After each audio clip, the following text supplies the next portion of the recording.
Just telling you this story, I can feel the time. That was about 20 years ago in Amman, Jordan.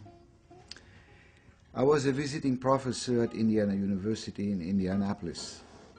And for some reason, I wrote a paper for a conference, and I was lucky to have it accepted for presentation. And I attended the conference with lots of people from North America, gave my papers, well received.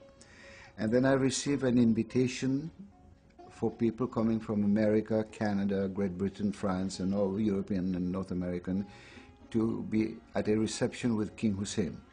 So on Tuesday, I went to the Arab flea market, we call it souk, and walk around, and I bought two postcards, one of the King Hussein and one of his American wife, Queen Noor. Put it in my pocket, did my thing, came back.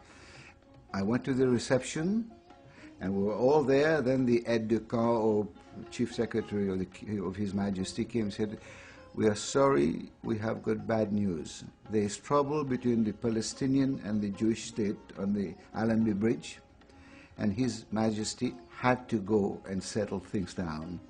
So, not to disappoint you, the Queen is replacing His Majesty. So you'll be meeting Queen Noor." So we were excited.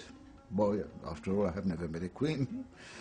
So we were all lined up, and it was my turn to be introduced by the Dean of the University of Amman. He said, "This is Dr. Mohammed Rajib Ali from Canada." And I looked at this beautiful woman, and so I said, it was spontaneous, "Your Majesty, I'm going to break away from protocol. I'm not supposed to talk to you. I'm supposed just to listen. But seeing you face to face, you're so beautiful. And I have got a picture of you in my pocket. And when I look at, I can see the picture, although it is in my pocket. I look at you. You should have this photographer shot, because you're 10 times more beautiful than the picture."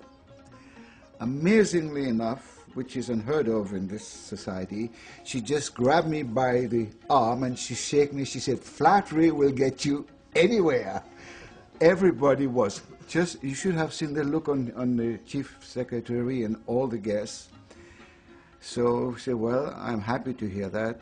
Thank you very much." I said, "Your Majesty, I will never get another chance to be in front of you. Now that I have that picture, would you mind autograph it for me?" She said, "Are you insulting me?" I was shocked. I said, "Your Majesty, I beg your pardon. That's the last thing on my mind." He said, "Do you want me to autograph an ugly picture of me?" I said, "Touché." Then she said, "Well, on second thought, I'll make you an offer. When I have some time back in the palace, I will look at my pictures. If there's a picture of me as beautiful as you say I am, I will send it to you." I said, "I'll be honored, Your Majesty." So I gave my card to the secretary, and then she went on and shook hands with other people, attended the conference, went back to Indiana, then eventually came back home. And another doctor with the same name as me, I was in New Westminster. I was a visiting professor now at UBC. This guy phoned me, he said, "I received a parcel from Jordan addressed to me, but it's not the same first name, and I found out that you have a new phone." So I went and picked the parcel, and it was absolutely unbelievable. She sent me a picture of her, autographed with my name, to Dr. Mohammed Rajib Ali, best wishes from Her Majesty Queen Noor, in her typical Arab gear. So it is telling you that story.